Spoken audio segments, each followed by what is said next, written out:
Hebrews chapter 11. Now faith is the substance of things hoped for, the evidence of things not seen. For by it the elders obtained a good testimony. By faith we understand that the worlds were framed by the word of God, so that the things which are seen were not made of things which are visible.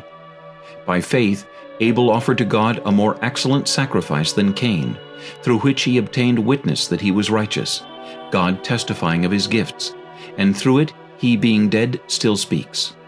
By faith Enoch was taken away, so that he did not see death, and was not found, because God had taken him.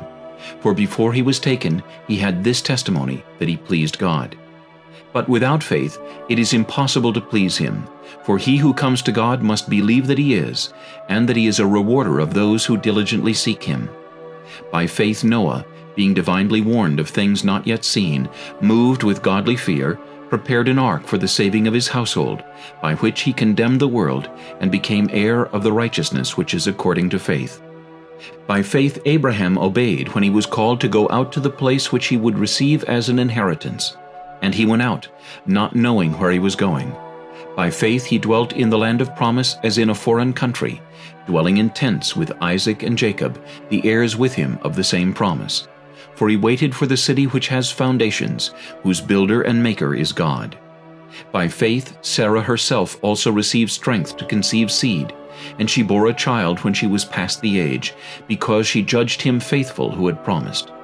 Therefore from one man, and him as good as dead, were born as many as the stars of the sky in multitude, innumerable as the sand which is by the seashore. These all died in faith, not having received the promises, but having seen them afar off, were assured of them, embraced them, and confessed that they were strangers and pilgrims on the earth. For those who say such things declare plainly that they seek a homeland. And truly, if they had called to mind that country from which they had come out, they would have had opportunity to return. But now they desire a better, that is, a heavenly country. Therefore God is not ashamed to be called their God, for he has prepared a city for them. By faith Abraham, when he was tested, offered up Isaac.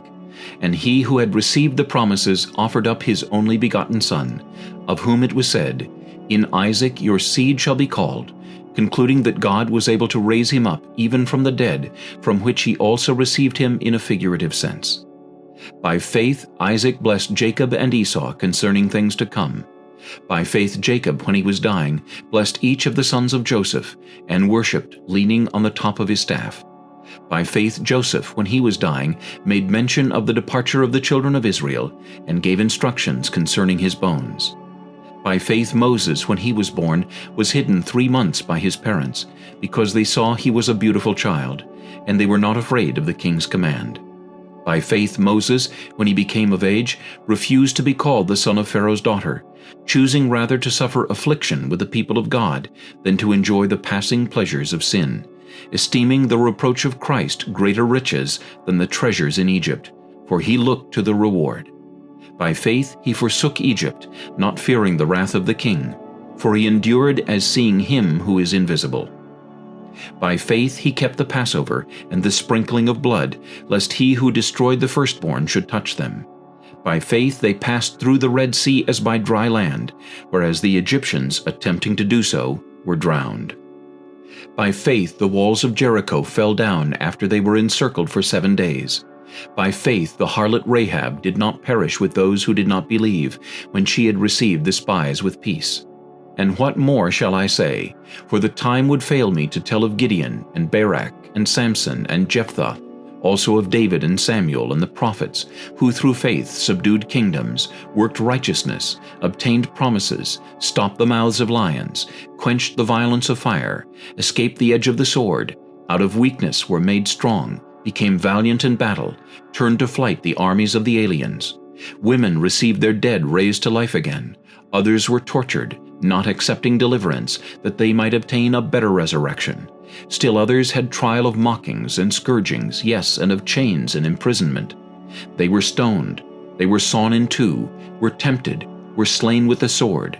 They wandered about in sheepskins and goatskins, being destitute, afflicted, tormented, of whom the world was not worthy. They wandered in deserts and mountains, in dens and caves of the earth. And all these, having obtained a good testimony through faith, did not receive the promise, God having provided something better for us, that they should not be made perfect apart from us.